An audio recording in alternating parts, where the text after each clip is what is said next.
Kodagu channel ವಾರ್ತೆಗಳ ಪ್ರಾಯೋಜಕರು Muliya Keshav Bhat and sons, Madikeri, Gonikoppa, Puttur, Bengaluru. Bharathi radio house, electronic ಉಪಕರಣಗಳ ಬೃಹತ್ ಮಳಿಗೆ, ಗಣಪತಿ ಬೀದಿ, ಮಡಿಕೇರಿ, ಮುಖ್ಯ ರಸ್ತೆ, Gonikoppal. A to Z super market, Vishwamanava double road, Kuvempu Nagar, Mysuru. Wood look furniture, ಪೀಠೋಪಕರಣಗಳ ಬೃಹತ್ ಮಳಿಗೆ, ಆಲ್ವೆಸಲ್ ಟವರ್, ಕೊಯ್ನೂರು ರಸ್ತೆ, ಮಡಿಕೇರಿ. ಶಾರದಾ ಜ್ಯುವೆಲರಿ, ಕೊಡಗಿನ ಸಾಂಪ್ರದಾಯಿಕ ಆಭರಣಗಳ ವಿಶಾಲ ಮಳಿಗೆ, Aras road, Mysuru. Rohan city residential and commercial, Vijay, Mangaluru.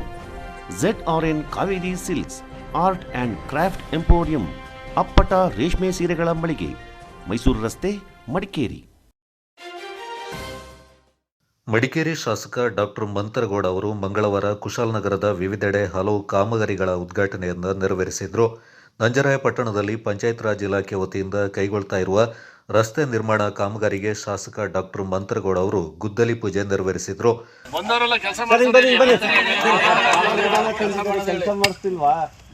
ಹಾಗೂ ದುಬಾರೆ ಪ್ರವಾಸಿ ತಾಣದಲ್ಲಿ ಪ್ರವಾಸೋದ್ಯಮ ಇಲಾಖೆ ವತಿಯಿಂದ ನಿರ್ಮಿಸಿದ ನೂತನ ಶೌಚಾಲಯಗಳನ್ನು ಶಾಸಕ ಡಾಕ್ಟರ್ ಮಂತರಗೌಡ ಅವರು ಉದ್ಘಾಟಿಸಿದರು.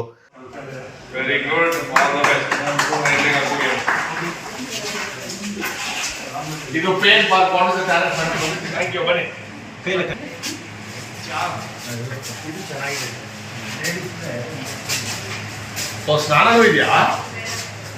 ಶವರ್ ಮಾಡೋದಾ? ರಿವರ್ ರಾಫ್ಟಿಂಗ್ ಎಲ್ಲ ಮಾಡಿ ಬರ್ತಾರಲ್ಲ. ಮತ್ತು ಇದೇ ಸಂದರ್ಭ ಕುಶಾಲನಗರ ತಾಲೂಕಿನ ಚಿಕ್ಲಿ ಹೊಳೆಯಲ್ಲಿ ಮತ್ಸ್ಯ ಸಂಜೀವಿನಿ ಫಿಶ್ ಕ್ಯಾಂಟೀನ್ ಉದ್ಘಾಟನೆಯಿಂದ ಶಾಸಕರು ನೆರವೇರಿಸಿದರು.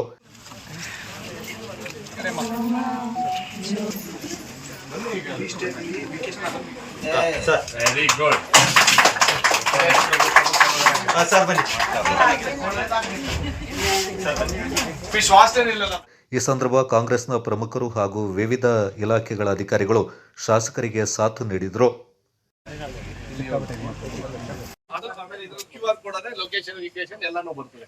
ಈ ತರ ಮಾಡಂತ ಸಂದರ್ಭದಲ್ಲಿ ನೀವು ಹೇಳಿದಂಗೆ ನಾವು ಆದಷ್ಟು ಫ್ಯೂಚರ್ ಅಂದ್ರೆ ಟೆಕ್ನಾಲಜಿ ತಕ್ಕಂಗೆ ನಾವು ಮಾಡ್ಬೇಕು. ಈಗ ನೀವು ಅವ್ರು ಯಾವುದೋ ಒಂದು ಪಕ್ಷದಲ್ಲಿ ಗೆದ್ದಿರ್ಬೋದು, ಗೆದ್ದಾದ್ಮೇಲೆ ಜನಪ್ರತಿನಿಧಿ ಮುಚ್ಚು ಮರ ಇಲ್ಲ. ಪಕ್ಷಾತೀತವಾಗಿ ನಮ್ಮ ಆಯ್ಕೆ ಮಾಡಿ ಪಂಚಾಯತ್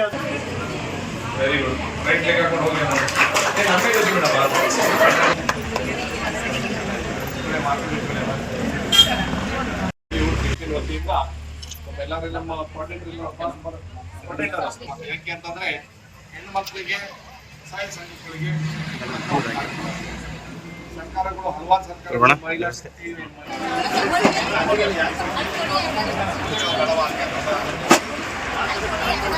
ಕಾಫಿ, ಟೀ ಇರ್ಬೋದು, ಸ್ನ್ಯಾಕ್ಸ್ ಇರ್ಬೋದು, ಹಲವಾರು ಅಂಗಡಿಗಳಲ್ಲಿ ನೀವು ಹೇಳ್ದಂಗೆ ಅದೊಂದು ಚರ್ಚೆ ಬೇರೆ ಆಮೇಲೆ ಮಾಡ್ತಿದ್ದಾರೆ.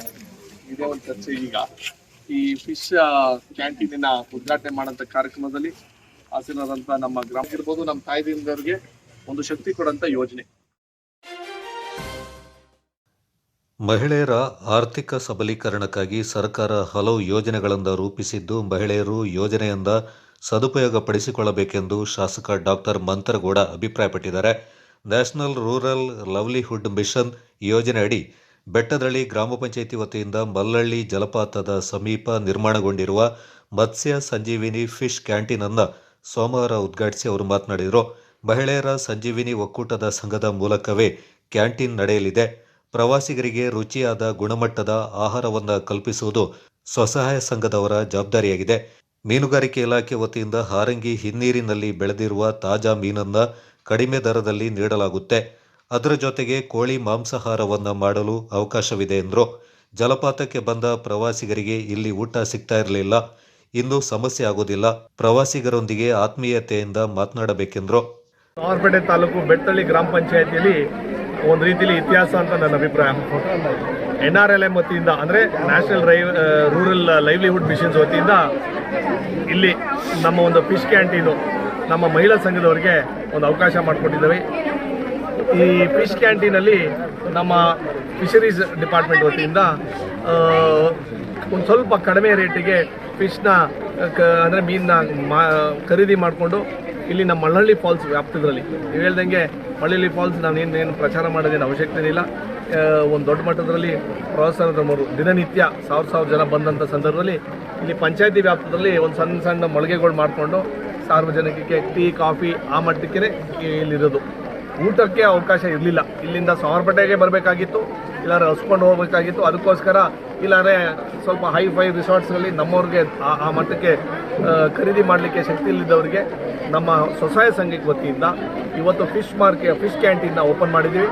ಇಲ್ಲಿ ಸಾರ್ವಜನಿಕರಿಗೆ, ಪ್ರವಾಸೋದ್ಯಮರಿಗೆ, ಸ್ಥಳೀಯರಿಗೆ ಇದನ್ನ ಬಂದು ಅದು ಉಪಯೋಗ ಮಾಡ್ಕೋಬೇಕು ಅಂತ ಹೇಳ್ತಾ, ತಾಲೂಕು ಪಂಚಾಯತ್ ಕಾರ್ಯನಿರ್ವಹಣಾಧಿಕಾರಿ ಪರಮೇಶ್ ಕುಮಾರ್, ಬೆಟ್ಟದಳ್ಳಿ ಗ್ರಾಮ ಪಂಚಾಯತ್ ಅಧ್ಯಕ್ಷ ಕೆಜಿ ತಂಬಯ್ಯ, ಸಂಜೀವಿನಿ ಒಕ್ಕೂಟದ ಅಧ್ಯಕ್ಷೆ ಕಾವೇರಮ್ಮ, ತಾಲೂಕು ಪಂಚಾಯತ್ ಮಾಜಿ ಅಧ್ಯಕ್ಷ ಕೆಎಂ ಲೋಕೇಶ್, ಮೀನುಗಾರಿಕೆ ಇಲಾಖೆಯ ಸಹಾಯಕ ನಿರ್ದೇಶಕಿ ಮಿಲನಾ ಭರತ್, ಪಂಚಾಯತ್ ಪಿಡಿಒ ರವಿ ನಾಯರ್ ಮತ್ತಿತರ ಪ್ರಮುಖರು ಈ ಸಂದರ್ಭ ಪಾಲ್ಗೊಂಡಿದ್ದರು.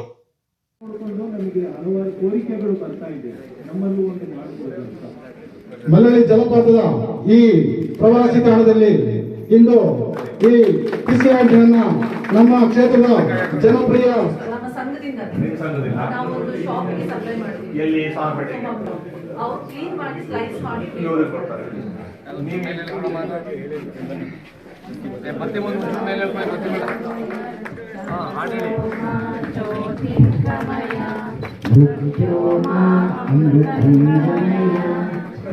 ಬೆಳೆಸಿರೋಂಥ ಮೀನುಗಳು ಸೋಮವಾರಪೇಟೆಗೆ ಅಲ್ಲಿ ತಂದಿರ್ತಾರೆ.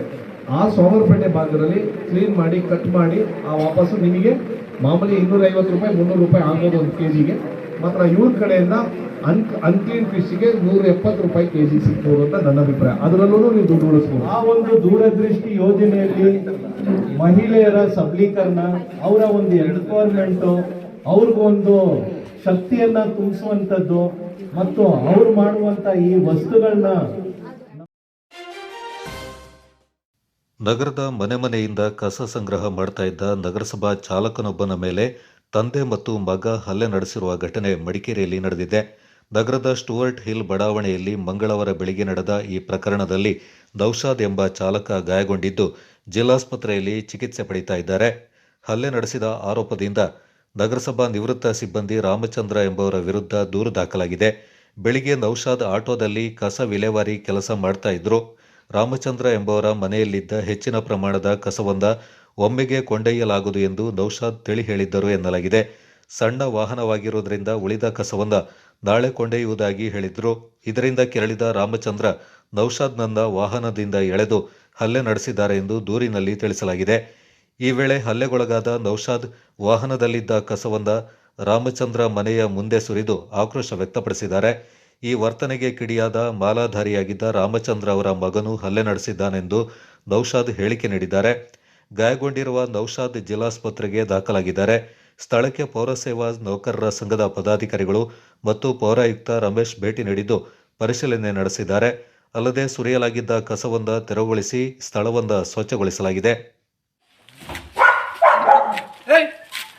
ಯಾರು ಹೇಳಿ ಸ್ವಾಮಿ, ಏನು ಮನೆ ಮುಂದೆ ಏನ್ ಮಾಡಿದ್ದೀರಾ?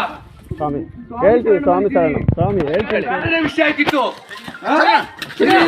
ಸ್ವಾಮಿ ಸ್ವಾಮಿ ಸ್ವಾಮಿ ಸ್ವಾಮಿ ಕೈ ಮಾಡಬೇಡಿ ಸ್ವಾಮಿ, ಸ್ವಾಮಿ ಹೇಳ್ತೀನಿ, ವಿಷಯ ಕೇಳಿ ಸ್ವಾಮಿ, ಸ್ವಾಮಿ ಶರಣ, ಸ್ವಾಮಿ ಶರಣ, ಸ್ವಾಮಿ ಶರಣ, ಸ್ವಾಮಿ ವಿಷಯ ಕೇಳಿ ಸ್ವಾಮಿ.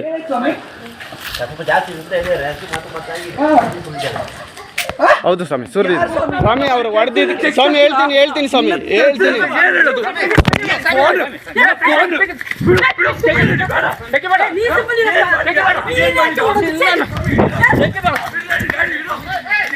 ಅವ್ರು ನನಗೆ ಹೊಡೆಯಕ್ಕೆ ಬಂದ್ರು, ಅದಕ್ಕೆ ಮಾಡಿದ್ದೀನಿ. ನಾವು ಮಾಡ್ತಿದೀವಿ ಸ್ವಾಮಿ, ನಮಗೂ ಇದೆ ಕೆಲಸ ಮಾಡ್ತೀವಿ. ಏನ್ ಮಾಡ್ತಿದ್ದೀರಾ ಸ್ವಾಮಿ ನೀವು ಇಲ್ಲಿ? ಇಲ್ಲ ಸ್ವಾಮಿ, ಕೇಳಿ ಸ್ವಾಮಿ, ನೀವು ಸ್ವಾಮಿ, ನಾ ಸ್ವಾಮಿ ಮರ್ಯಾದಿದೆ, ನಮಗೆ ತುಂಬ ಗೌರವ ಇದೆ ಸ್ವಾಮಿ ಮೇಲೆ. ನಾವು ಹೇಳ್ತಿದ್ದೀವಿ, ಅವ್ರು ಕೈ ಮಾಡಿದಕ್ಕೆ ಬಂದು ತಳ್ಳಿದಕ್ಕೆ ನೀವು ವಿಚಾರಿಸಿ ಅದಕ್ಕೆ ಮಾಡಿದೆ. ಬಂದ್ಬಿಟ್ಟು ಕೈ ಕೊಡ್ಲಿಕ್ಕೆ ಹಾಕ್ಬಿಟ್ಟು ನೀನು ತಗೊಂಡೋಗ್ಬೇಕು ಹಂಗಿಂಗೆ ಅಂತಂದಾಗ ನಮಗೆ ಬೇಜಾರಾಗುತ್ತೆ ಸ್ವಾಮಿ. ನಾವು ಈ ಥರ ನಾವು ಇದು ಕೆಲಸ ಮಾಡ್ತೀವಿ ಅಂದ್ಬಿಟ್ಟು ಅಲ್ಲ ಸ್ವಾಮಿ, ಸ್ವಾಮಿ ನಾನು ಹೇಳ್ತೀನಿ, ಅರ್ಥ ಮಾಡಿಸಿ ಮಾತಾಡಿ. ಮೇಡಮ್ ಅವ್ರ ಜೊತೆ ಮಾಡ್ತಾ ಇದ್ದೀನಿ ಆಯ್ತಾ. ಕೇರಳದಿಂದ ರಾಜ್ಯಕ್ಕೆ ಬರುವ ಹಲವು ಪ್ರವಾಸಿ ವಾಹನಗಳು ತೆರಿಗೆಯನ್ನು ಪಾವತಿಸದೆ ಅನುಮತಿ ಪತ್ರ ಪಡೆದು ರಾತ್ರಿ ವೇಳೆ ಎಲ್ಇಡಿ ಲೈಟ್ ಅಳವಡಿಸಿಕೊಂಡು ಬರ್ತಾ ಇದ್ದು, ಈ ಲೈಟ್ಗಳ ಪ್ರಖರ ಬೆಳಕಿನಿಂದಾಗಿ ಎದುರುಗಡೆಯಿಂದ ಬರುವ ವಾಹನಗಳ ಚಾಲಕರಿಗೆ ತೊಂದರೆ ಆಗ್ತಾ ಇದ್ದು, ಇದರೊಂದಿಗೆ ವಾಹನಗಳ ಬಾಡಿಗೆಯಿಂದಲೇ ಜೀವನ ನಿರ್ವಹಣೆ ಮಾಡುವ ಟ್ಯಾಕ್ಸಿ ಚಾಲಕರ ಕಣ್ಣಿಗೆ ತೊಂದರೆ ಆಗ್ತಾ ಇದ್ದು, ಆದ್ದರಿಂದ ಕೂಡಲೇ ಸಾರಿಗೆ ಮತ್ತು ಪೊಲೀಸ್ ಇಲಾಖೆ ಇಂತಹ ವಾಹನ ಚಾಲಕರ ವಿರುದ್ಧ ಸೂಕ್ತ ಕಾನೂನು ಕ್ರಮ ಕೈಗೊಳ್ಳಬೇಕೆಂದು ಕರ್ನಾಟಕ ಟ್ಯಾಕ್ಸಿ ಡ್ರೈವರ್ ಟ್ರೇಡ್ ಯೂನಿಯನ್ನ ಜಿಲ್ಲಾ ಘಟಕ ಒತ್ತಾಯಿಸಿದೆ. ಪೊನ್ನಂಪೇಟೆ ಭಗವತಿ ಸಭಾಂಗಣದಲ್ಲಿ ಸುದ್ದಿಗೋಷ್ಠಿಯಲ್ಲಿ ಮಾತನಾಡಿದ ಸಂಘದ ಜಿಲ್ಲಾಧ್ಯಕ್ಷ ಕಳ್ಳಿಚಂಡ ಪರಶುರಾಮ, ಕೆಲವು ಖಾಸಗಿ ವಾಹನಗಳು ಬಾಡಿಗೆಗೆ ಹೋಗ್ತಾ ಇರುವುದು ಕಂಡುಬಂದಿದ್ದು, ಇಂತಹ ವಾಹನಗಳ ಬಗ್ಗೆ ಜಿಲ್ಲಾ ಪೊಲೀಸ್ ವರಿಷ್ಠಾಧಿಕಾರಿ ಹಾಗೂ ಸಾರಿಗೆ ಇಲಾಖಾಧಿಕಾರಿಗೆ ದೂರು ನೀಡಿದ್ದು, ಹಳೆಯ ವಾಹನಗಳನ್ನು ಮಾರಾಟ ಮಾಡಿ ಅದೇ ರೀತಿಯ ವೈಟ್ ಬೋರ್ಡ್ ವಾಹನಗಳನ್ನು ಪಡೆದು ಬಾಡಿಗೆ ಮಾಡಲಾಗ್ತಾ ಇದೆ ಎಂದು ಆರೋಪಿಸಿದರು. ಇಂತಹ ವಾಹನ ಚಾಲಕರ ವಿರುದ್ಧ ಸೂಕ್ತ ಕ್ರಮ ಕೈಗೊಳ್ಳಬೇಕೆಂದು ಒತ್ತಾಯಿಸಿದರು.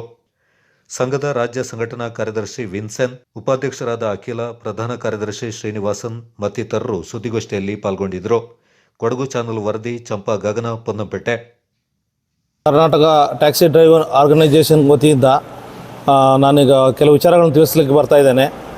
ಕೇರಳದಿಂದ ಬರ್ತಾ ಇರುವಂತಹ ಹಲವಾರು ಟೂರಿಸ್ಟ್ ಬಸ್ಸುಗಳು ರಾತ್ರಿಯ ವೇಳೆಯಲ್ಲಿ ಅವರು ಒಂದು ಸಣ್ಣ ಪರ್ಮಿಟ್ ತಗೊಂಡು ಬಂದು ಟ್ಯಾಕ್ಸ್ ಕಟ್ಟದೆ ಇಲ್ಲಿ ಪ್ಯಾಸೆಂಜರ್ನೆಲ್ಲ ಪಿಕಪ್ ಮಾಡ್ಕೊಂಡು ಹೋಗ್ತಾ ಇದ್ದಾರೆ. ಅವರು ಬರಬೇಕಾದ್ರೆ ಅವರು ಬಸ್ಸಲ್ಲಿ ಫುಲ್ ಆಲ್ಟ್ರೇಷನ್ ಮಾಡಿರ್ತಾರೆ. ಲೈಟ್ಗಳು ಅಂತ ಹೇಳಿದರೆ ಮುಂದುಗಡೆ ಬರುವಂತಹ ಯಾವುದೇ ಒಂದು ವಾಹನಗಳ ಲೈಟ್ ನಮಗೆ ನೋಡಲಿಕ್ಕೆ ಸಿಗೋದಿಲ್ಲ.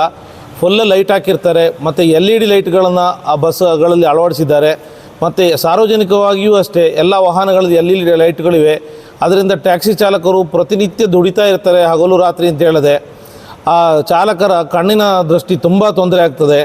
ಮತ್ತು ಅವರಿಗೆ ಒಂದು ವಾಹನ ಪಾಸಾಗಿ ಹೋಗಿ ಇನ್ನೊಂದು ವಾಹನ ನೋಡಬೇಕಾದ್ರೆ 5 ನಿಮಿಷಗಳ ಕಾಲ ಸಮಸ್ಯೆ ಆಗ್ತದೆ. ಅದರಿಂದ ನಮ್ಮ ಸಾರಿಗೆ ಇಲಾಖೆಯವರು ಮತ್ತು ಪೊಲೀಸ್ ಇಲಾಖೆಯವರು ದಯವಿಟ್ಟು ಆ LED ಲೈಟ್ಗಳನ್ನು ಬಳಸುವಂಥ ವಾಹನಗಳ ಮೇಲೆ ಕಾನೂನಿನ ಕಠಿಣ ಕ್ರಮವನ್ನು ತಗೊಳ್ಬೇಕಾಗಿ ತಮ್ಮೆಲ್ಲರಲ್ಲಿ ಕೇಳ್ಕೊಳ್ತಾ ಇದ್ದೇನೆ. ಕೆಲವು ಖಾಸಗಿ ವಾಹನಗಳು ಬಾಡಿಗೆ ಮಾಡುತ್ತಿದ್ದು SP ಅವರಿಗೆ RTO ಅವರಿಗೆ ಕಂಪ್ಲೇಂಟ್ ನೀಡಿದ್ದೀವಿ. ಅವರ ನಂಬರ್ ಪ್ಲೇಟ್ ಅವರ ನಂಬರನ್ನು ಸಹ ಬರ್ಗಾರಿಗಳಿಗೆ ನೀಡಿರೋ ಕಾರಣದಿಂದ ಹಳೆಯ ವಾಹನಗಳನ್ನು ಅವರು ಈಗಾಗಲೇ ಮಾರಾಟ ಮಾಡಿ ಪುನಃ ಅದೇ ರೀತಿಯ ವೈಟ್ ಬೋರ್ಡ್ ವಾಹನಗಳನ್ನು ತಂದು ಈಗ ಹೊಸದಾಗಿ ಅವರು ಬಾಡಿಗೆ ಮಾಡ್ತಾ ಇದ್ದಾರೆ. ಅದರಿಂದ ನಮ್ಮ ಯೆಲ್ಲೋ ಬೋರ್ಡ್ ಚಾಲಕರಿಗೆ ದುಡಿಮೆಗೆ ಬಹಳ ತೊಂದರೆ ಆಗ್ತಾ ಇದೆ. ಮತ್ತು ಅದೇ ರೀತಿ ಶಾಲಾ ಕಾಲೇಜುಗಳಿಗೆ ಸರ್ಕಾರದಿಂದ ವಿನಾಯಿತಿ ಪಡೆದುಕೊಂಡು ತೆಗೆದುಕೊಂಡಿರುವಂಥ ವಾಹನಗಳನ್ನು ಮದುವೆ ಸಮಾರಂಭಗಳಿಗೆ ಬೇರೆ ಬೇರೆ ಸಮಾರಂಭಗಳಿಗೆ ತೆಗೆದುಕೊಂಡು ಹೋಗಿ ಬಾಡಿಗೆ ಮಾಡುತ್ತಿರುವುದು ಗಮನಕ್ಕೆ ಬಂದಿದೆ. ಅದನ್ನು ಸಹ ಪೊಲೀಸ್ ಇಲಾಖೆ ಮತ್ತು RTO ಇಲಾಖೆಯವರು ಅದರ ಮೇಲೆ ಕ್ರಮ ಕೈಗೊಳ್ಳಬೇಕು ಅಂತೇಳಿ ತಮ್ಮ ಹತ್ರ ಕೇಳ್ಕೊಳ್ತಾ ಇದ್ದೇನೆ.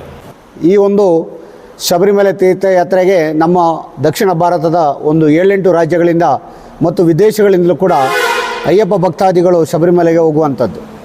ಕೇರಳ ಗಡಿಯಲ್ಲಿ ಅಲ್ಲಿರ್ತಕ್ಕಂಥ ಟ್ಯಾಕ್ಸಿಯವರು, ಬಸ್ನವರು ಇರ್ಬೋದು, ಮಿನಿ ಬಸ್ನವರು, ಟೆಂಪೋ ಟ್ರಾವೆಲರ್ನವರು ವೈಲೇಷನ್ ಆಫ್ ಪರ್ಮಿಟ್ ಮಾಡಿ ನಮ್ಮ ಜಿಲ್ಲೆಯ ಒಳಗೆ, ನಮ್ಮ ಕರ್ನಾಟಕ ರಾಜ್ಯದೊಳಗೆ ಬಂದು ನಮ್ಮ ಜಿಲ್ಲೆಯಿಂದ ಅಯ್ಯಪ್ಪ ಸ್ವಾಮಿ ಭಕ್ತಾದಿಗಳನ್ನು ಶಬರಿಮಲೆಗೆ ಕರ್ಕೊಂಡು ಹೋಗುವಂಥದ್ದು ನಾವು ನೋಡ್ತಾ ಇದ್ದೇವೆ. ಸಾರಿಗೆ ಇಲಾಖೆ ಮತ್ತು ಕೊಡಗು ಜಿಲ್ಲಾ ಪೊಲೀಸ್ನವರು ಇದಕ್ಕೆ ಕಾನೂನಾತ್ಮಕ ಕ್ರಮವನ್ನು ಇದರ ಮೇಲೆ ತಗೋಬೇಕೆಂಬ ವಿನಂತಿಯನ್ನು ಮೊದಲು ನಾನು ಮಾಡ್ತಾ ಇದ್ದೇನೆ. ಯಾಕೆಂದರೆ ನಮ್ಮ ಜಿಲ್ಲೆಯಲ್ಲಿ ಬಸ್ನ ಮಾಲೀಕರಿದ್ದಾರೆ, ಬಸ್ನವರಿದ್ದಾರೆ, ಮಿನಿ ಬಸ್ನವರಿದ್ದಾರೆ, ಟೆಂಪೋ ಟ್ರಾವೆಲರ್ ಮಾಲೀಕರಿದ್ದಾರೆ, ವಾಹನಗಳು ಲಭ್ಯ ಇದೆ. ಹಾಗಾಗಿ ನಾನು ಕೊಡಗು ಜಿಲ್ಲೆಯ ಸಾರ್ವಜನಿಕರಲ್ಲಿಯೂ ವಿಶೇಷವಾಗಿ ಅಯ್ಯಪ್ಪ ಭಕ್ತಾದಿಗಳಲ್ಲಿಯೂ ವಿನಂತಿ ಮಾಡೋದು, ನಮ್ಮ ಕೊಡಗು ಜಿಲ್ಲೆಯ ವಾಹನಗಳನ್ನು, ಹಳದಿ ಬೋರ್ಡ್ ವಾಹನಗಳನ್ನು, ಬಸ್ ಆಗಿರ್ಬೋದು, ಮಿನಿ ಬಸ್ ಆಗಿರ್ಬೋದು, ಟೆಂಪೋ ಟ್ರಾವೆಲರ್ ಇರ್ಬೋದು, ಚಿಕ್ಕ ಗಾಡಿಗಳಿರ್ಬೋದು, ಅದನ್ನು ಮಾಡಿ ಅದರಲ್ಲಿ ಪ್ರಯಾಣ ಬೆಳೆಸಿ ಎಂಬ ವಿನಂತಿ ಮಾಡ್ತೇನೆ.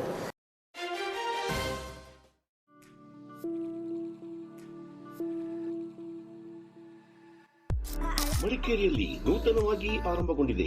ಕೇಶ ವಿನ್ಯಾಸದಲ್ಲಿ ಹೆಸರು ಗಳಿಸಿರುವ, ರಾಜ್ಯದ ಮೂಲೆ ಮೂಲೆಗಳಲ್ಲಿ ತನ್ನ ಶಾಖೆಗಳನ್ನು ಹೊಂದಿರುವ ಸುಸಜ್ಜಿತ ವಿಶಾಲವಾದ ಸಲೂನ್ ಈಗ ಮಡಿಕೇರಿಯ ಹಳೆ ಖಾಸಗಿ ಬಸ್ ನಿಲ್ದಾಣ ಸಮೀಪವಿರುವ ಕೂರ್ಗ್ ಸೆಂಟರ್ ಶಾಪಿಂಗ್ ಮಾಲ್ನಲ್ಲಿ.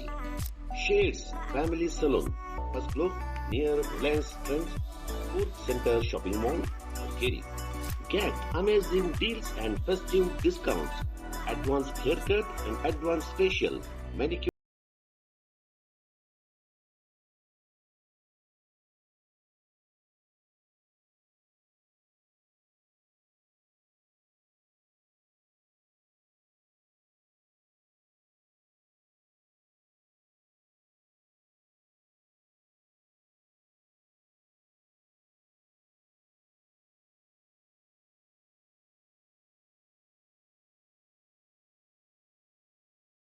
360153611.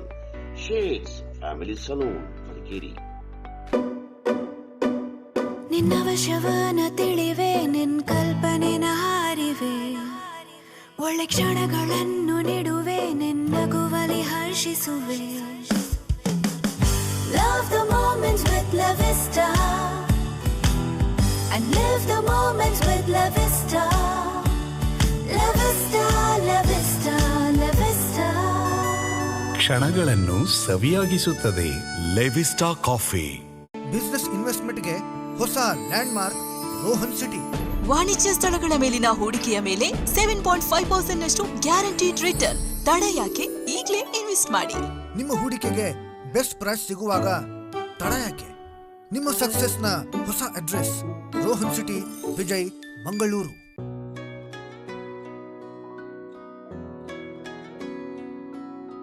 ಪ್ರೀತಿಯ ಸಂಕೇತ, ಅಳಿಯದ ಸಂಬಂಧ, ನಗುವಿನ ಸೌಂದರ್ಯ, ಇದು ಸ್ನೇಹದ ಬಾಂಧವ್ಯ,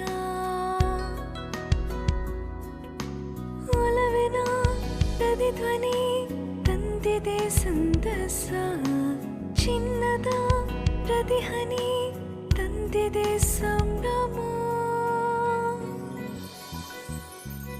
ಮುಳಿಯ ಜ್ಯೂಸ್ ಕಣ ಕಣದಲು ಆನಂದ, ಮುಳಿಯ ಜ್ಯೂಸ್ ಕಣ ಕಣದಲು ಸೌಂದರ್ಯ, ಮುಳಿಯ ಜ್ಯೂಸ್ ಕಣ ಕಣದಲು ಆನಂದ, ಮುಳಿಯ ಜ್ಯೂಸ್ ಕಣ ಕಣದಲು ಸೌಂದರ್ಯ. ಮುಳಿಯಾ ಜ್ಯೂಸ್, ಕ್ರಿಯೇಟಿಂಗ್ ಹ್ಯಾಪಿನೆಸ್.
ನಾಡು ನುಡಿ ನೆಲ ಜಲ ಭಾಷೆಯ ಪರವಾಗಿ ರಾಜ್ಯದಲ್ಲಿ ಯಾವ ಪಕ್ಷವೂ ಮಾಡಲಾಗದ ಹೋರಾಟವನ್ನು ಕರವೇ ಮಾಡಿದೆ ಎಂದು ಕರ್ನಾಟಕ ರಕ್ಷಣಾ ವೇದಿಕೆ ರಾಜ್ಯಾಧ್ಯಕ್ಷ ಟಿ.ಎ. ನಾರಾಯಣಗೌಡ ಹೇಳಿದ್ದಾರೆ.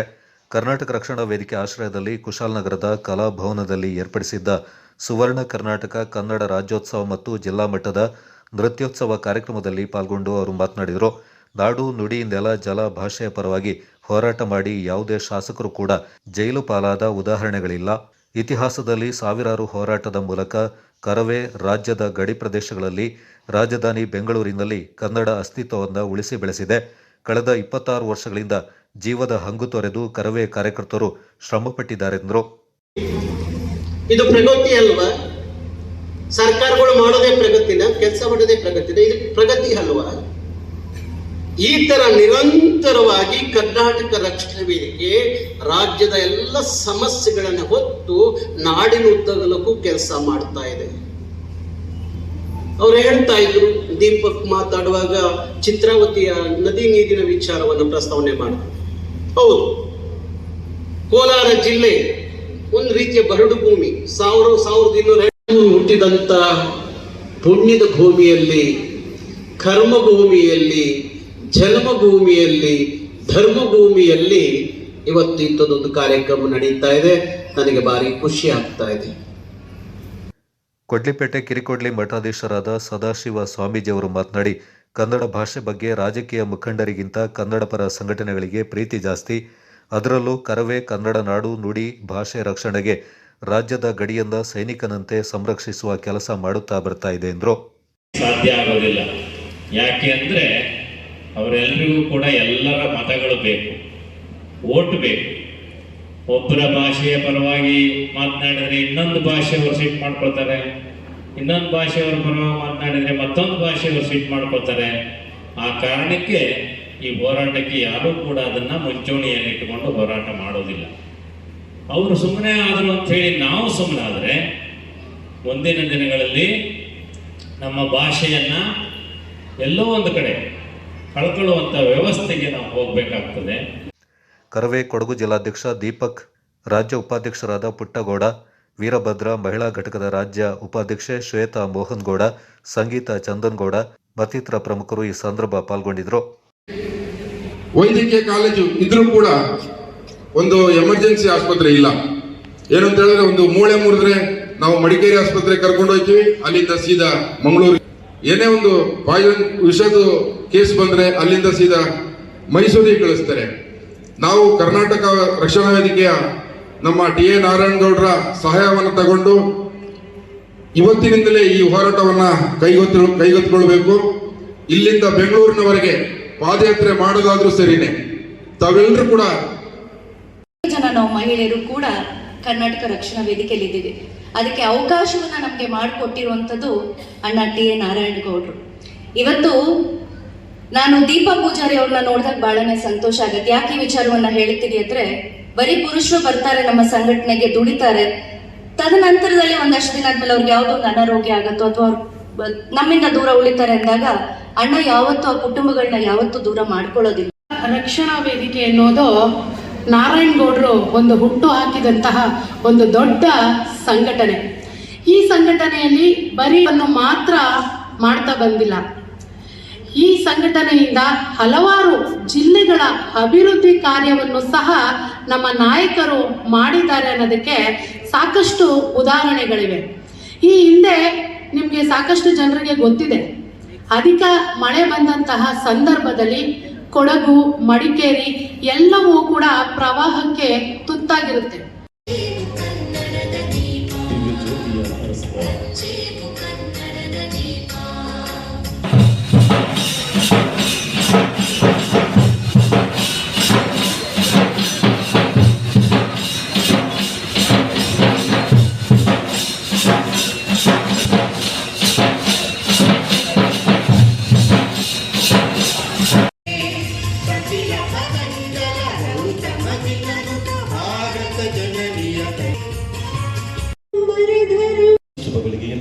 ತಮ್ಮಗಳ ಸಾಮಾಜಿಕ ಸೇವಾ ಕಾರ್ಯಗಳು ಕನ್ನಡ ನಾಡಿನ ಉದ್ದಗಲಕ್ಕೂ ಪ್ರಸರಿಸಲಿ. ಬಾಂಗ್ಲಾದೇಶದಲ್ಲಿ ಅಲ್ಲಿನ ಸರ್ಕಾರ ಅಲ್ಪಸಂಖ್ಯಾತ ಹಿಂದೂಗಳ ಮೇಲೆ ನಡೆಸ್ತಾ ಇರುವ ದೌರ್ಜನ್ಯವನ್ನು ಖಂಡಿಸಿ ಕೊಡಗು ಜಿಲ್ಲಾ ಹಿಂದೂ ಹಿತರಕ್ಷಣಾ ಸಮಿತಿಯಿಂದ ಡಿಸೆಂಬರ್ 5ರಂದು ನಗರದಲ್ಲಿ ಪ್ರತಿಭಟನಾ ಮೆರವಣಿಗೆ ಮತ್ತು ಜಾಗೃತಿ ಸಮಾವೇಶ ನಡೆಯಲಿದೆ ಎಂದು ಸಮಿತಿಯ ಪ್ರಮುಖ ಕುಕ್ಕೇರ ಅಜಿತ್ ತಿಳಿಸಿದ್ದಾರೆ. ಸುದ್ದಿಗೋಷ್ಠಿಯಲ್ಲಿ ಮಾತನಾಡಿದ ಅವರು, ಅಂದು ಬೆಳಿಗ್ಗೆ 10 ಗಂಟೆಗೆ ನಗರದ ಶ್ರೀ ಚೌಡೇಶ್ವರಿ ದೇವಾಲಯದಲ್ಲಿ ವಿಶೇಷ ಪೂಜೆಯನ್ನು ಸಲ್ಲಿಸಿ ನಗರದ ಮುಖ್ಯ ಬೀದಿಗಳಲ್ಲಿ ಪ್ರತಿಭಟನಾ ಮೆರವಣಿಗೆ ನಡೆಸಲಾಗುತ್ತೆ ಎಂದರು. ನಂತರ ಗಾಂಧಿ ಮೈದಾನದಲ್ಲಿ ಜಾಗೃತಿ ಸಭೆಯಿಂದ ಆಯೋಜಿಸಲಾಗಿದೆ ಎಂದರು. ಗೋಷ್ಠಿಯಲ್ಲಿ ಹಿಂದೂ ಹಿತರಕ್ಷಣಾ ಸಮಿತಿಯ ಸಂಚಾಲಕ ಸುರೇಶ್ ಮುತ್ತಪ್ಪ, ಪದಾಧಿಕಾರಿಗಳಾದ ಮಹೇಶ್ ಜೈನಿ, ಉಮೇಶ್ ಸುಬ್ರಹ್ಮಣಿ ಹಾಗೂ ಸಂಪತ್ ಕುಮಾರ್ ಪಾಲ್ಗೊಂಡಿದ್ದರು. ಈ ಒಂದು ಹೋರಾಟ ಪ್ರತಿಭಟನೆ ಅಲ್ಲಿಯ ಹಿಂದೂಗಳ ಬದುಕನ್ನು ರೂಪಿಸಿಕೊಳ್ಳುವ ಉದ್ದೇಶದಿಂದ ಇವತ್ತು ದೇಶದ ಎಲ್ಲ ಮೂಲೆ ಮೂಲೆಗಳಲ್ಲಿ ಹೋರಾಟಗಳು, ಪ್ರತಿಭಟನೆಗಳು, ಜಾಗೃತಿ ಸಮಾವೇಶಗಳು ಆಗ್ತಾ ಇದೆ. ಹಾಗಾಗಿ ಕೊಡಗಿನಲ್ಲಿಯೂ ಕೂಡ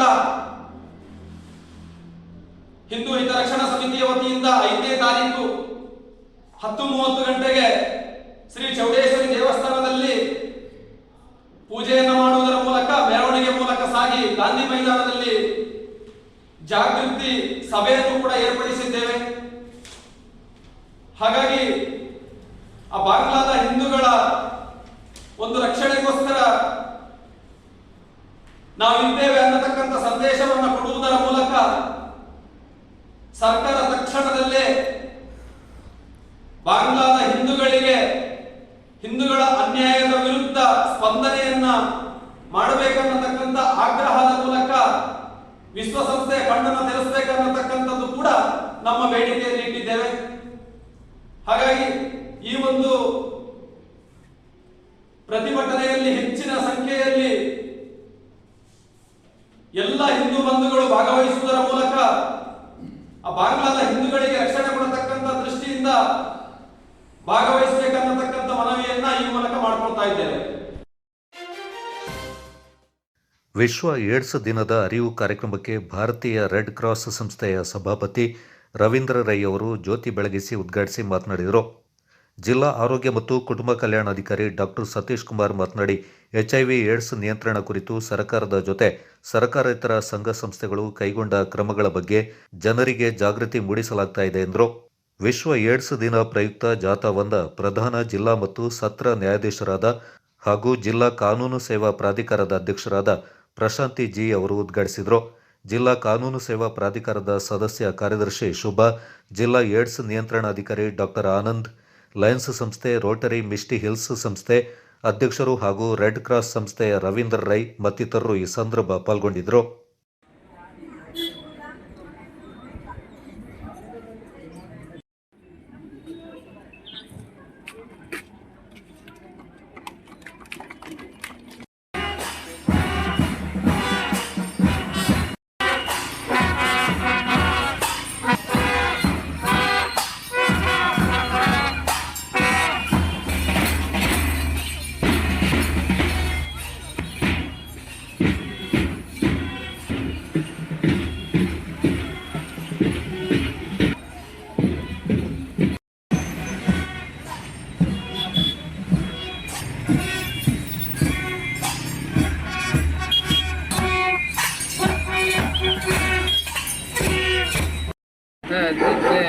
ಡಿಸೆಂಬರ್ 1ರಂದು ವಿಶ್ವ ಏಡ್ಸ್ ದಿನವನ್ನು ಆಚರಣೆ ಮಾಡ್ತಾರೆ. ಪ್ರತಿಯೊಬ್ಬ ವ್ಯಕ್ತಿಗೂ ಹಕ್ಕಿದೆ ಬದುಕಲಿಕ್ಕೆ ಅಂತೇಳಿ. ಅವ ರೋಗಿಷ್ಠ ಆಗಿರ್ಬೋದು, ಆರೋಗ್ಯವಂತ ಆಗಿರ್ಬೋದು, ಯಾರೇ ಆಗಿರ್ಬೋದು. ಈ ನಿಟ್ಟಿನಲ್ಲಿ ವಿಶ್ವ ಆರೋಗ್ಯ ದಿನವನ್ನು ಪ್ರತಿ ವರ್ಷ ವಿಶ್ವಾದ್ಯಂತ ಡಿಸೆಂಬರ್ 1ಕ್ಕೆ ಆಚರಣೆ ಮಾಡ್ತಾ ಇದ್ದೀವಿ. ಎಲ್ಲರಿಗೂ ಒಳ್ಳೆಯದಾಗಲಿ, ಎಲ್ಲರೂ ಆರೋಗ್ಯವಂತರಾಗಿರಲಿ, ಎಲ್ಲರೂ ಸಹ ಒಂದು ಅಂತೇಳಿ ಹೇಳುವುದನ್ನು ಮತ್ತು ಇನ್ನೊಮ್ಮೆ ಸೂಚಿಸುವಂತಹ ಒಂದು ಕಾರ್ಯಕ್ರಮ. ಎಲ್ಲರೂ ಚೆನ್ನಾಗಿರಲಿ, ಎಲ್ಲರೂ ಆರೋಗ್ಯವಂತಾಗಿದ್ದರೆ ದೇಶಕ್ಕೆ ಅದೇ ಒಳ್ಳೆಯದು.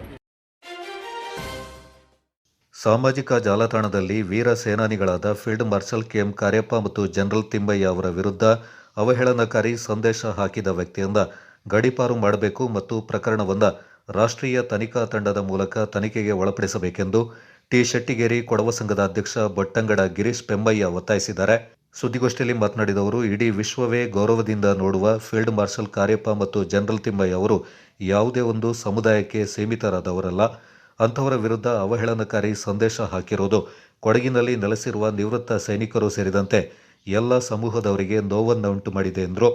ಗೋಷ್ಠಿಯಲ್ಲಿ ಟಿ ಶೆಟ್ಟಿಗೇರಿ ಕೊಡವ ಸಂಘದ ಉಪಾಧ್ಯಕ್ಷ ಮಚ್ಚಮಾಡ ರಂಜಿ ಹಾಗೂ ಕಾರ್ಯದರ್ಶಿ ಬೋಡಂಗಡ ಕಾರ್ಯಪ್ಪ ಪಾಲ್ಗೊಂಡಿದ್ದರು. ಈ ನಮ್ಮ ಕಾರ್ಯಕ್ರಮವು ಕಮಾಂಡರ್ ಇನ್ ಚೀಫ್, ನಮ್ಮ ಬ್ರಿಟಿಷರ ಅವಧಿ ಮೊದಲ ಮೇಲೆ ನಮ್ಮ ಇಂಡಿಯನ್ ಆರ್ಮಿಯಲ್ಲಿ ಕಮಾಂಡರ್ ಇನ್ ಚೀಫ್ ಆಗಿ ಕೆಲಸ ಮಾಡಿದಂಥವ್ರು. ಇವರು ಭಾರಿ ಒಂದು ಯಾವುದೇ ಒಂದು ಜನಾಂಗಕ್ಕೆ ಸೀಮಿತವಾಗಿರದೆ ಒಳ್ಳೆಯ ಕೆಲಸ ಮಾಡಿದಂಥ ದೇಶದ ಮಹಾನ್ ವ್ಯಕ್ತಿ. ಇವರ ಬಗ್ಗೆ ಅವಮಾನಕರ ರೀತಿಯಲ್ಲಿ ಅವರು ಹೇಳಿಕೆ ನೀಡಿದ್ದಾರೆ. ಹಾಗೂ ಜನರಲ್ ತಿಮ್ಮಯ್ಯನವರು ಅಷ್ಟೇ ಕಾಶ್ಮೀರ ಯುದ್ಧದಲ್ಲಿ ಪಾಕಿಸ್ತಾನವನ್ನು ಹಿಮ್ಮೆಟ್ಟಿಸಿ ಅವರು ಒಂದು ಅರ್ಧ ಗಂಟೆ ಸಮಯವೂ ಸಹ ಕೇಳಿದ್ದಾರೆ. ಇಡೀ ಪಾಕಿಸ್ತಾನವನ್ನು ಇಂಡಿಯಾದೊಳಗೆ ಸೇರಿಸಿ ನನಗೆ ಅರ್ಧ ಗಂಟೆ ಟೈಮ್ ಕೊಡಿ ಅಂತ ಹೇಳಿ ಎಂಥ ವೀರ ಸೇವೆ ಅವರ ಬಗ್ಗೆ ಇವರು ಈ ಥರದ ಅವಹೇಳನ ಮಾಡಿದ್ದಾರೆ.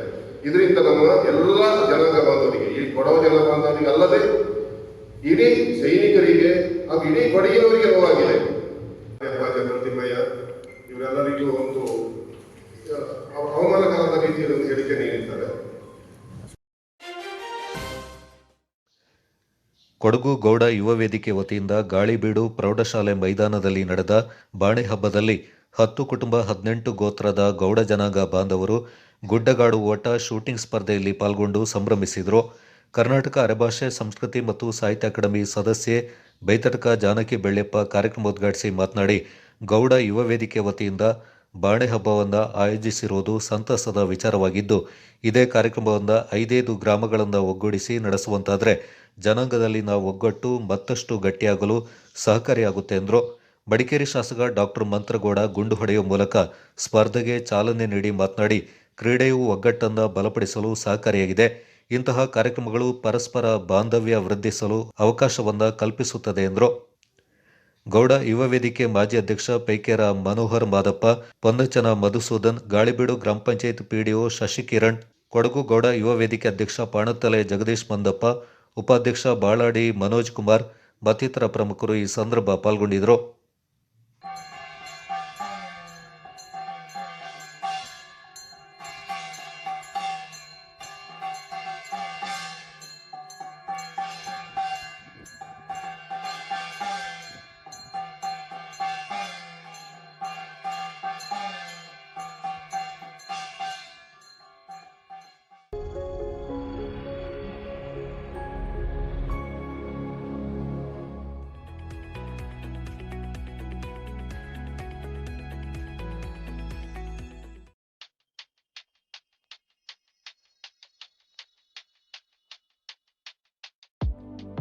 Shining senses in your life. Desirable designs gives you treasured memory. Sharda Jewelers.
ನಮ್ಮ ಸ್ಕೈ ಗೋಲ್ಡನ್ ಡೈಮಂಡ್ ವತಿಯಿಂದ ಸರ್ವರಿಗೂ ದಸರಾ ಹಬ್ಬದ ಶುಭಾಶಯಗಳು.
ವಿ ಬಾಡಗ ಗ್ರಾಮದಲ್ಲಿ ಡಿಸೆಂಬರ್ 4ರಿಂದ 8ರವರೆಗೆ ನಡೆಯಬೇಕಿದ್ದ 3ನೇ ವರ್ಷದ ಕೊಡವ ಕುಟುಂಬಗಳ ನಡುವಿನ ಹೈ ಪ್ಲೇಯರ್ಸ್ ಕಪ್ 2024 ಹಾಕಿ ಪಂದ್ಯಾವಳಿಯನ್ನು ಮಳೆಯ ಕಾರಣದಿಂದ ಮುಂದೂಡಲಾಗಿದೆ ಎಂದು ಹೈ ಪ್ಲೇಯರ್ಸ್ ಅಧ್ಯಕ್ಷ ಅಮ್ಮಣಿ ಚಂಡ ರಂಜು ಪೂಣಚ್ಚ ತಿಳಿಸಿದ್ದಾರೆ. ಈ ಕುರಿತು ಮಾಹಿತಿ ನೀಡಿದ ಅವರು, ಹಾಕಿ ಕ್ರೀಡೆಗೆ ಉತ್ತೇಜನ ನೀಡುವ ನಿಟ್ಟಿನಲ್ಲಿ ಹಾಕಿ ಪಂದ್ಯಾವಳಿಯನ್ನು ಆಯೋಜಿಸಿಕೊಂಡು ಬರಲಾಗ್ತಾ ಇದ್ದು, ಡಿಸೆಂಬರ್ 4ರಿಂದ 8ರವರೆಗೆ ನಡೆಯಬೇಕಿದ್ದ ಹಾಕಿ ಪಂದ್ಯಾವಳಿಯನ್ನು ಮಳೆಯ ಕಾರಣದಿಂದ ಮುಂದೂಡಲಾಗಿದ್ದು, ಡಿಸೆಂಬರ್ 6ರಿಂದ 10ರವರೆಗೆ ಪಂದ್ಯಾವಳಿ ನಡೆಯಲಿದ್ದು, ಪಂದ್ಯಾವಳಿಯಲ್ಲಿ ಭಾಗವಹಿಸಲು ಈಗಾಗಲೇ ಹೆಸರು ನೋಂದಾಯಿಸಿಕೊಂಡಿರುವ 20 ತಂಡಗಳು ಸಹಕಾರ ನೀಡುವಂತೆ ಮನವಿ ಮಾಡಿದರು. ಹಾಕಿ ಪಂದ್ಯಾವಳಿಯ ಉದ್ಘಾಟನಾ ಸಮಾರಂಭದಲ್ಲಿ ಮುಖ್ಯಮಂತ್ರಿಗಳ ಕಾನೂನು ಸಲಹೆಗಾರರು ಹಾಗೂ ವಿರಾಜಪೇಟೆ ಶಾಸಕರಾದ ಎಎಸ್ ಪೊನ್ನಣ್ಣ, ಸಂಸದರಾದ ಯದುವೀರ್ ಒಡೆಯರ್, ಎಂಎಲ್ಸಿ ಸುಜಾ ಕುಶಾಲಪ್ಪ ಸೇರಿದಂತೆ ಮತ್ತಿತರ ಗಣ್ಯರು ಪಾಲ್ಗೊಳ್ಳಲಿದ್ದಾರೆಂದು ಮಾಹಿತಿ ನೀಡಿದರು. ಕೊಡಗು ಚಾನಲ್ ವರದಿ ಚಂಪಾ ಗಗನ, ಪೊನ್ನಂಪೇಟೆ. ಹೈ ಪ್ಲೇಯರ್ ಸಂಸ್ಥೆ ಕೊಡಗಿನಲ್ಲಿ ಹಾಕಿ ಇನ್ನಷ್ಟು ಬೆಳೀಬೇಕು. ಪ್ರತಿ ಗ್ರಾಮದಲ್ಲಿ, ಗ್ರಾಮ ಮಟ್ಟದಲ್ಲಿ ಹಾಕಿ ಪಂದ್ಯಾಟ ನಡೆಸ್ಕೊಂಡು ಯುವಕರಿಗೆ ಹಾಕಿಯ ಬಗ್ಗೆ ಇಂಟ್ರೆಸ್ಟ್ ಆಗಬೇಕಂತ ಆಸಕ್ತಿ ಬರಲಿ ಅಂತ ನಾವು ಈ ಸಂಸ್ಥೆನ ಸ್ಥಾಪಿಸಿದ್ದೀವಿ. ಇವತ್ತು ಈ ವರ್ಷ 3ನೇ ಅವಧಿಗೆ ನಾವು ಹೈ ಪ್ಲೇಯರ್ಸ್ ಹಾಕಿ ಸಂಸ್ಥೆ 2024ರಲ್ಲಿ ಪಂದ್ಯಾಟವನ್ನು ಆಯೋಜಿಸಿದ್ದೀವಿ. ನಾಳೆಯಿಂದ 4ನೇ ತಾರೀಕಿಂದ 8ನೇ ತಾರೀಕು ಅಂತ ನಾವು ನಿಶ್ಚಯ ಮಾಡಿದ್ದೀವಿ. ಆದರೆ ಮಳೆ ಕಾರಣ ನಾವು 6ರಿಂದ 10ರವರೆಗೆ ಈ ಪಂದ್ಯಾಟವನ್ನು ಮುಂದೂಡ್ತಾ ಇದ್ದೀವಿ. ಇದಕ್ಕೆ ಎಲ್ಲ 20 ತಂಡ ಭಾಗವಹಿಸಿದ್ದಾರೆ. ಆದರೆ ಎಲ್ಲ ತಂಡವನ್ನು ಕೇಳ್ಕೊಳ್ಳೋದಿಷ್ಟೇ, ತಾವು 6ನೇ ತಾರೀಕಿಂದ 10ನೇ ತಾರೀಕುವರೆಗೆ ನಾವು ಮುಂದೂಡಿದ್ದೀವಿ. ಅದಕ್ಕೆ ತಮ್ಮೆಲ್ಲ ಸಹಕಾರವನ್ನು ಬೇಡ್ಕೊಳ್ತಾ ಇದ್ದೀವಿ. ಕೊಡಗು ಜಿಲ್ಲಾ ನಿವೃತ್ತ ಪೊಲೀಸ್ ಅಧಿಕಾರಿಗಳ ಕ್ಷೇಮಾಭಿವೃದ್ಧಿ ಸಂಘದ ಬೆಳ್ಳಿ ಮಹೋತ್ಸವ ಡಿಸೆಂಬರ್ 10ರಂದು ನಗರದ ಮೈತ್ರಿ ಸಭಾಂಗಣದಲ್ಲಿ ನಡೆಯಲಿದೆ. ಸುದ್ದಿಗೋಷ್ಠಿಯಲ್ಲಿ ಈ ಕುರಿತು ಮಾಹಿತಿ ನೀಡಿದ ಸಂಘದ ಗೌರವಾಧ್ಯಕ್ಷರಾದ ಮುಕ್ಕಾಟಿರ ಎ ಅಯ್ಯಪ್ಪ, ಅಂದು ಬೆಳಿಗ್ಗೆ 10 ಗಂಟೆಗೆ ಜಿಲ್ಲೆಯವರೇ ಆದ ಲೆಫ್ಟಿನೆಂಟ್ ಜನರಲ್ ನಿವೃತ್ತ doctor professor BNB Mahaveera Prasad ಅವರ ಅಧ್ಯಕ್ಷತೆಯಲ್ಲಿ ಸಮಾರಂಭ ನಡೆಯಲಿದೆ ಎಂದರು. ಸಮಾರಂಭವನ್ನು ನಿವೃತ್ತ ADGP ಭಾಸ್ಕರ್ ರಾವ್ ಅವರು ಉದ್ಘಾಟಿಸಲಿದ್ದಾರೆ. ಮುಖ್ಯ ಅತಿಥಿಗಳಾಗಿ ನಿವೃತ್ತ joint controller finance BG Madappa, ಜಿಲ್ಲಾ ಪೊಲೀಸ್ ಅಧೀಕ್ಷಕರಾದ ಕೆ ರಾಮರಾಜನ್ ಪಾಲ್ಗೊಳ್ಳಲಿದ್ದಾರೆ. ಸಮಾರಂಭದಲ್ಲಿ ಕೊಡಗು ಜಿಲ್ಲಾ ನಿವೃತ್ತ ಪೊಲೀಸ್ ಅಧಿಕಾರಿಗಳ ಕ್ಷೇಮಾಭಿವೃದ್ಧಿ ಸಂಘದ ಹಿಂದಿನ ಎಲ್ಲ ಅಧ್ಯಕ್ಷರು, ಕಾರ್ಯದರ್ಶಿಗಳಿಂದ ಸಂಘಕ್ಕೆ ಆರ್ಥಿಕ ನೆರವು ನೀಡಿದವರಿಂದ ಬರಹಗಾರರು ಮತ್ತು ಬರಹಗಾರ್ತಿಯರನ್ನು ಸನ್ಮಾನಿಸಿ ಗೌರವಿಸಲಾಗುತ್ತೆ ಎಂದರು. ಗೋಷ್ಠಿಯಲ್ಲಿ ಸಂಘದ ಕಾರ್ಯಾಧ್ಯಕ್ಷ BR ಲಿಂಗಪ್ಪ, ಕಾರ್ಯದರ್ಶಿ ಅಚ್ಯುತ ನಾಯರ್, ಜಂಟಿ ಕಾರ್ಯದರ್ಶಿ MK ಕಾವೇರಪ್ಪ ಹಾಗೂ ಖಜಾಂಚಿ BM ಭೀಮಯ್ಯ ಪಾಲ್ಗೊಂಡಿದ್ದರು. ನಾವು ರಾಜ್ಯ ಮಟ್ಟದ ಸಂಘ ಸ್ಥಾಪನೆ ಮಾಡಬೇಕು ಅಂತ ಹೇಳಿದ್ರಲ್ಲಿ ಸ್ಥಾಪಕ ಸದಸ್ಯನಾಗಿ ನಾನು ಕೂಡ ಇದ್ದೆ. ನಾವು 30 ಜನ ಸೇರಿ ಬೆಂಗಳೂರಿನಲ್ಲಿ ಮನೆ ಸೇರಿ ಒಂದು ಸಂಘ ಸ್ಥಾಪನೆ ಮಾಡಬೇಕು ಅಂತೇಳಿ ವಾಪಸ್ ನಮ್ಮ ಊರಿನಲ್ಲಿ ನಾನು ಮೆಂಬರ್ಶಿಪ್ ತಗೊಂಡಾಗ ಅದೇ ವರ್ಷ ನಮ್ಮಲ್ಲಿ ಒಂದು ಸಂಘ ಇದೆ, ಇದು ಅಷ್ಟು ಆಕ್ಟಿವ್ ಆಗಿಲ್ಲ ಅನ್ನುವಂಥ ಒಂದು ಚಟುವಟಿಕೆಗಳು ತೀರಾ ಕಮ್ಮಿ ಅನ್ನುವಂಥ ಒಂದು ಕಂಡು ಬಂದ ಬಳಿಕ ನಾನು 2006ರಲ್ಲಿ ಇದರ ಅಧ್ಯಕ್ಷ ಸ್ಥಾನವನ್ನು ವಹಿಸಿಕೊಂಡೆ. ಮೊದಲಿಗೆ ಮದ್ರಾಸ್ ಸರ್ಕಾರವಿದ್ದಾಗ ಮದ್ರಾಸ್ನಲ್ಲಿ ಅವರು ಭರ್ತಿಯಾಗಿದ್ದವರು, ಅವರು IPS ಅಲ್ಲ IP ಆಫೀಸರ್. ಅದನ್ನು ಅವರ ಮಗ IAS ಆಫೀಸರ್ PM ಬೆಳ್ಳಿಯಪ್ಪ ಅಂತ ಮದ್ರಾಸ್ನಲ್ಲಿ ಸೆಟ್ಲ್ ಆಗಿದ್ದಾರೆ. ಅವರನ್ನು ಕಾಂಟ್ಯಾಕ್ಟ್ ಮಾಡಿ ನಿಮ್ಮ ತಂದೆ ಹೆಸರನ್ನು ಒಂದು ಕಟ್ಟಬೇಕಂತ ಮಾಡಿದ್ದೇನೆ, ನೀವು ಎಷ್ಟು ಮಾಡ್ತೀರಿ ಕೇಳಿದ್ರು. ನಾನು ಒಂದು ಅಮೌಂಟ್ ಹೇಳಿದೆ, ಎಷ್ಟು ಕೊಡ್ತೇನೆ ಅಂತ. ಅಷ್ಟಕ್ಕೆ ನೀನು ಎಷ್ಟು ಮಾಡ್ತೀಯ ಅಷ್ಟನ್ನು ನಾನು ಕೊಡ್ತೇನೆ ಅಂತ ಹೇಳುವಂಥ ಒಂದು ಭರವಸೆ ಕೊಟ್ಟರು. ಪುನಃ ಇದೇ ಜೀವನ್ ಗೌಮಾರ್ ಗಾಂಪುರ್ ಅವರು ಆಗಿನ DGP ಆಗಿದ್ದ ಶ್ರೀನಿವಾಸನ್ ಅವರ ಹಿಡ್ಕೊಂಡು ಅವರ ಕಡೆಯಿಂದ ನಮ್ಮೊಂದು 5 ಲಕ್ಷ ಕೊಡಿಸಿದ್ರು. ಹಾಗೆ ನಾನೊಂದು 5 ಲಕ್ಷ ಸೇರ್ತೀನಿ, ಅವರು 1 ಲಕ್ಷ ಕೊಡ್ತೀನಿ, 15 ಲಕ್ಷ ರೂಪಾಯಿ ಅವರು ಕೊಟ್ಟಿದ್ದಾರೆ. ಅವರು ಸಿಟಿ ನಮಗಿರತಕ್ಕಂಥ ಒಂದು ಇದನ್ನು ಕಟ್ಟಿದ್ದೇವೆ. ಮುಂದೆ ಅದರ ಹಸ್ತಾಂತರ ಮಾಡೋ ಕಾಲಕ್ಕೆ ನಮ್ಮಲ್ಲಿ ಮಂಜುನಾಥ ಅಡಿಗೆ SP ಆಗಿದ್ದು, ಅವರು ಕೂಡ ಎಲ್ಲ ಇಲಾಖೆಯ ಮೇಲಧಿಕಾರಿಗಳ ಪರ್ಮಿಷನ್ ತಗೊಂಡು ಆ ಜಾಗ ನಮಗೆ ಇರುವಂಥದ್ದು ಅಂತ. ಹಾಗೆ ಕರ್ನಾಟಕದಲ್ಲಿ ಮೊದಲ ಸಂಘ ಸ್ಥಾಪನೆ ಮಾಡಿ ಒಂದು ಕಟ್ಟಡ ಕಟ್ಟಿಸಿಕೊಂಡಂಥ ಒಂದು ಕೀರ್ತಿ ನಮ್ಮ ಜಿಲ್ಲೆಗೆ ಇದೆ.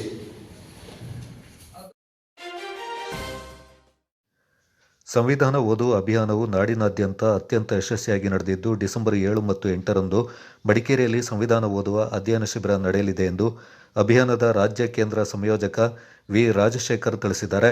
ನಗರದಲ್ಲಿ ಸುದ್ದಿಗೋಷ್ಠಿಯಲ್ಲಿ ಮಾತನಾಡಿದ ಅವರು, ನಗರದ ಅಂಬೇಡ್ಕರ್ ಭವನದಲ್ಲಿ 2 ದಿನಗಳು ನಡೆಯಲಿರುವ ಅಭಿಯಾನದಲ್ಲಿ ಜಿಲ್ಲೆಯ ಎಲ್ಲ ತಾಲೂಕುಗಳಿಂದ ಪ್ರತಿನಿಧಿಸಿ ಸ್ನಾತಕೋತ್ತರ ವಿದ್ಯಾರ್ಥಿಗಳು, ಸಾಮಾಜಿಕ, ಸಾಂಸ್ಕೃತಿಕ ಹಾಗೂ ಪ್ರಗತಿಪರ ಆಶಯವುಳ್ಳ 200 ಪ್ರತಿನಿಧಿಗಳು ಪಾಲ್ಗೊಳ್ಳಲಿದ್ದಾರೆಂದರು.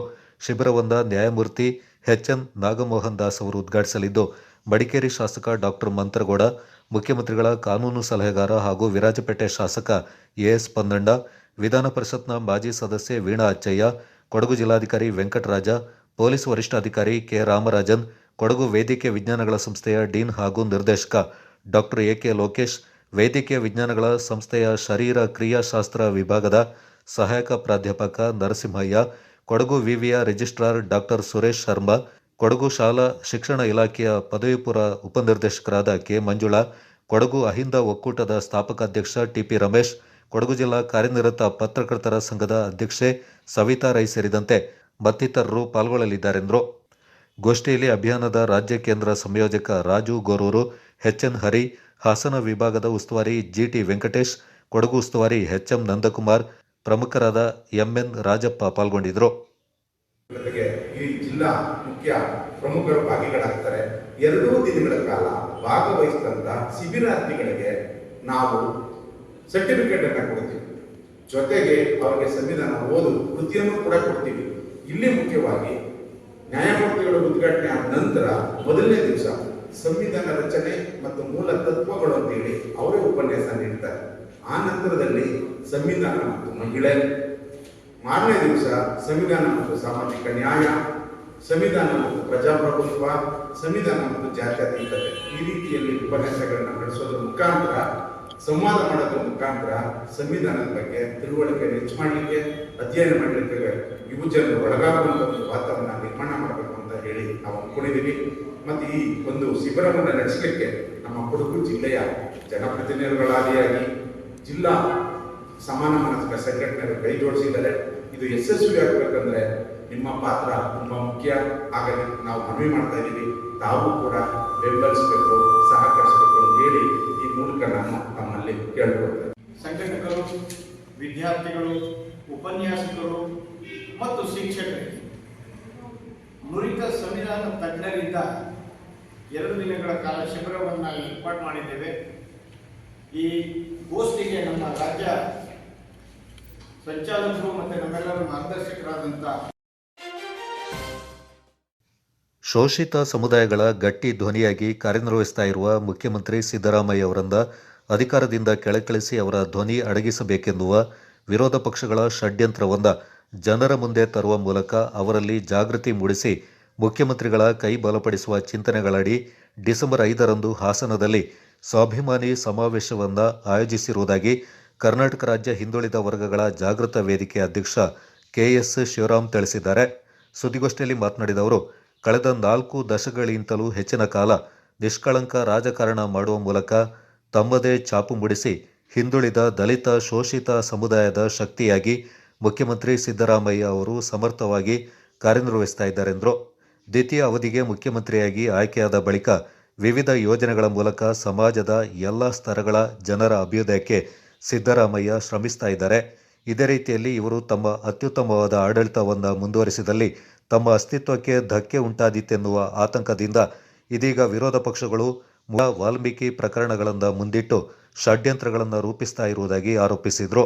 ಶೋಷಿತ ಸಮುದಾಯದ ಶಕ್ತಿಯಾಗಿರುವ ಸಿದ್ದರಾಮಯ್ಯ ಅವರನ್ನ ನಾಯಕತ್ವದಿಂದ ದೂರ ಸರಿಸಿದಲ್ಲಿ ಅಹಿಂದ ನಾಶಪಡಿಸಬಹುದೆನ್ನುವ ದುರುದ್ದೇಶದಿಂದ ಬಿಜೆಪಿ ಮತ್ತು ಜೆಡಿಎಸ್ ಪಕ್ಷಗಳು ಸಿದ್ದರಾಮಯ್ಯ ವಿರುದ್ಧ ಅಪಪ್ರಚಾರಗಳನ್ನು ಮಾಡ್ತಾ ಇವೆ. ಈ ಬಗ್ಗೆ ಜನಜಾಗೃತಿ ಮೂಡಿಸುವ ಉದ್ದೇಶದಿಂದ ಸ್ವಾಭಿಮಾನಿ ಸಮಾವೇಶವನ್ನು ಏರ್ಪಡಿಸಲಾಗ್ತಾ ಇದೆ ಎಂದರು. ಸಿದ್ದರಾಮಯ್ಯನವರು ಇದ್ದಾರೆ ಅನ್ನೋ ಒಂದು ಧೈರ್ಯದಿಂದ ಅವರೇನಾರ ರಾಜಕಾರಣದಿಂದ ತೆಗೆದುಬಿಟ್ರೆ ನಮಗೆಲ್ಲ ಒಂದು ಭಯ ಶುರು ಆಗ್ತದೆ. ನಮಗೆಲ್ಲ ಒಂದು ಕಡೆ ಮತ್ತೆ ಆಗ್ತಿರ್ತೀವಿ, ನಾವು ಮಾತಾಡ್ಲಿಕ್ಕೆ ಎದುರ್ತೀವಿ, ಧ್ವನಿ ಎತ್ತಲಿಕ್ಕೆ ಎದುರ್ತೀವಿ, ನಮ್ಮ ಧ್ವನಿಯನ್ನು ಅಡಗಿಸುವಂತ ಕೆಲಸ ಆಗ್ತದೆ. ಸೊ ಆ ಕೆಲಸ ಮಾಡಲಿಕ್ಕೆ ಹೊರಟಿರುವಂಥದ್ದು. ಸೊ ಆ ಕಾರಣಕ್ಕಾಗಿ ಈ ವರ್ಗಗಳನ್ನ ಇವತ್ತು ಪಕ್ಷಾತೀತವಾಗಿ, ಜಾತ್ಯತೀತವಾಗಿ ನಾವು ಬೆಂಬಲಕ್ಕೆ ನಿಂತಿರುವಂಥದ್ದು. ಅವನ ಅಧಿಕಾರದಲ್ಲಿ ಉಳಿಸ್ಕೊಳ್ಳೇಬೇಕು ಏನಾದ್ರು ಮಾಡಿ ಅಂತೇಳಿ. ಯಾಕಂದ್ರೆ ಸಿದ್ದರಾಮಯ್ಯನ ಮುಟ್ಟಿದ್ರೆ ಈಗ ಚುನಾವಣೆಯಲ್ಲಿ 5 ಸಮುದಾಯಗಳು 14 ಪುತ್ರರನ್ನು ಕೊಟ್ಟಿದ್ದೇವೆ ಉಪಚುನಾವಣೆಯಲ್ಲಿ. 3 ಕ್ಷೇತ್ರದಲ್ಲಿ ಸನ್ಮಾನ್ಯ ಸಿದ್ದರಾಮಯ್ಯ ನಾಯಕತ್ವದಲ್ಲಿ, ಡಿ.ಕೆ. ಶಿವಕುಮಾರ್ ನಾಯಕತ್ವದಲ್ಲಿ 3 ಕ್ಷೇತ್ರದಲ್ಲಿ ಕಾಂಗ್ರೆಸ್ ಪಕ್ಷ ಗೆದ್ದಿದೆ. ಅದಕ್ಕೆ ಬಹಳ ಪ್ರಮುಖ ಕಾರಣ 5 ಸಮುದಾಯಗಳು ಸಂಪೂರ್ಣವಾಗಿ ಕಾಂಗ್ರೆಸ್ಗೆ ಮತ ಹಾಕಿದ್ರು.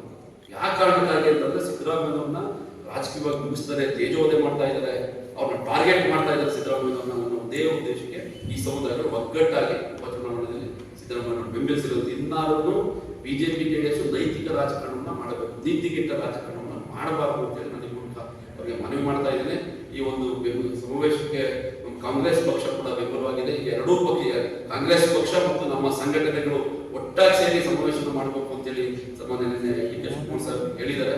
ಸೊ ಅವರ ಇದ್ರ ಪ್ರಕಾರ ನಾವು ಕಾಂಗ್ರೆಸ್ ಪಕ್ಷ ಮತ್ತೆ ನಮ್ಮ ಸಂಘಟನೆಗಳು ಒಟ್ಟಾಗಿ ಒಂದು ಸ್ವಾಭಿಮಾನಿ ಸಮಾವೇಶವನ್ನು ಯಶಸ್ವಿಗೊಳಿಸ್ತೀವಿ. ಇದಕ್ಕೆ ಕೊಡಗು ಭಾಗದ ಎಲ್ಲ ಜನಗಳು, ಪ್ರತಿನಿಧಿಗಳು ಬೆಂಬಲಿಸಬೇಕು ಅಂತ ಕಾಂಗ್ರೆಸ್ ಮುಖಂಡ ಜೆ ಆನಂದ, ಮೈಸೂರು ಜಿಲ್ಲಾ ಉಪ್ಪಾರ ಸಮಾಜದ ಅಧ್ಯಕ್ಷರಾದ ಯೋಗೇಶ್ ಉಪ್ಪಾರ, ಮೈಸೂರು ಜಿಲ್ಲಾ ಅಹಿಂದ ಮುಖಂಡರಾದ ಎ.ಆರ್. ನಾಗೇಶ್, ಮೈಸೂರು ಜಿಲ್ಲಾ ಮಡಿವಾಳ ಸಂಘದ ಅಧ್ಯಕ್ಷ ರವಿನಂದನ್ ಹಾಗೂ ಲೋಕೇಶ್ ಕುಮಾರ್ ಗೋಷ್ಠಿಯಲ್ಲಿ ಹಾಜರಿದ್ದರು. ಬಿಜೆಪಿ ಅಂದ್ರೆ ವಿತೌಟ್ ಡಾಕ್ಯುಮೆಂಟ್ ಎಲ್ಲ, ವಿತೌಟ್ ಡಾಕ್ಯುಮೆಂಟ್ ಕೊಟ್ಟಿರೋದಕ್ಕೆ ಡಿಸ್ಕಷನ್ ಇಲ್ಲ. ವಿತ್ ಡಾಕ್ಯುಮೆಂಟ್ ಅವರ ತಂದೆ ಮನೆಯಿಂದ ಗಿಫ್ಟ್ ಆಗಿ ಬಂದಿರೋದನ್ನ ಪದೇ ಪದೇ ಸುಳ್ಳು ಹೇಳಿ ಸೊ ರಾಜ್ಯದ ಮುಖ್ಯಮಂತ್ರಿಗಳನ್ನ ದಿಕ್ ತಪ್ಪಿಸ್ತಾ ಇದ್ದಾರೆ. ಹಾಗಾಗಿ ಸ್ವಾಭಿಮಾನಿ ಬಳಗ ಅಂತ irrespective of community, especially Ahinda ಸಂಘಟನೆಗಳು ಮೊದಲೇನು ಡಿಸ್ಕಷನ್ಸ್ ಆಗ್ತಿತ್ತು, ಮನೆ ಚರ್ಚೆ ಆಗ್ತಿದೆ. ಏನ್ ಚರ್ಚೆ ಆಗ್ತಿದೆ? ನಾವು ಯಾವುದೇ ಜಾತಿ ಜನಾಂಗ ಬೇರೆ ಜನಕ್ಕೆ ನಾವು ಹೋಗೋದಿಲ್ಲ, ಬಟ್ ಆದ್ರೆ ನಮ್ಮ ಸ್ವಾಭಿಮಾನಿಗಳಲ್ಲಿ ಮಾನ್ಯ ಮುಖ್ಯಮಂತ್ರಿಗಳು 40 ವರ್ಷದಿಂದ ಅಧಿಕಾರ ಮಾಡ್ತಿದ್ದಾರೆ. ಅದರಲ್ಲಿ ಬಹಳ ಸ್ವಚ್ಛತೆಯಿಂದ ಮಾಡ್ತಿದ್ದಾರೆ. ಅವರಂತವ್ರಿಗೆ ಸುಳ್ಳು ಹೇಳ್ತಿದಾರಲ್ಲ ಅಂತ ಮನನೊಂದು ಪ್ರತಿ ಮನೆಯಲ್ಲಿ ಚರ್ಚೆ ಆಗ್ತಿದೆ ಇಡೀ ಸ್ಟೇಟ್. ಸೊ ಇಂಥವ್ರಿಗೆ ಸುಳ್ಳು ಹೇಳ್ತಾರಲ್ಲ ಅಂತ ಫ್ಯೂಚರ್ ಕೂಡ ಅಧಿಕಾರಕ್ಕೆ ಬರ್ತಾರೆ. ಇದನ್ನ 5ನೇ ತಾರೀಕು ಬಹಳ ಲಕ್ಷಾಂತರ ಜನ ಅಸೆಂಬಲ್ ಆಗ್ತಾರೆ, ಬಹಳ ಯಶಸ್ವಿಯಾಗಿ ನಡೆಯುತ್ತೆ. ಅದರಲ್ಲಿ ನಮ್ಮ ಕೊಡಗು ಮಹಾಜನತೆಗಳು ಕೂಡ ತುಂಬಾ ಜನ ಅಸೆಂಬಲ್ ಆಗ್ತಾರೆ. ಕೊಡಗಿನಲ್ಲೂ ಕೂಡ ತುಂಬಾ ಜನ ಬರ್ತಾರೆ. ಕೊಡಗಲ್ಲೂ ಮಾನ್ಯ ಮುಖ್ಯಮಂತ್ರಿಗಳಿಗೆ ಬಹಳ ಫಾಲೋಯರ್ಸ್ ಇದೆ. ಸೊ ಅದಕ್ಕೆ ನಮ್ಮ 2 MLAಗಳು ಗೆದ್ದಿರೋದೇ ಸಾಕ್ಷಿ. ಆಮೇಲೆ ತುಂಬಾ ಒಳ್ಳೆ MLAಗಳಿದ್ದಾರೆ ಈ ಕ್ಷೇತ್ರದಲ್ಲಿ. ಅವರು ಕೂಡ ಈ ಕಡೆಯಿಂದಲೂ ಕೂಡ ತುಂಬಾ ಜನ ಬರ್ತಾರೆ. ಹಾಗಾಗಿ ನಮ್ಮ ಎಲ್ಲ ಕೊಡಗು ಮಹಾಜನತೆಗೆ ರಿಕ್ವೆಸ್ಟ್ ಮಾಡ್ತಾ ಇನ್ನು ಹೆಚ್ಚಿಗೆ ಸಂಖ್ಯೆಯಲ್ಲಿ ಬನ್ನಿ, ಈ ಯಶಸ್ವಿ ಮಾಡಿ ಅಂತ ಹೇಳಿ ಕೇಳ್ಕೊಳ್ತಾ ನನ್ನ 2 ಮಾತು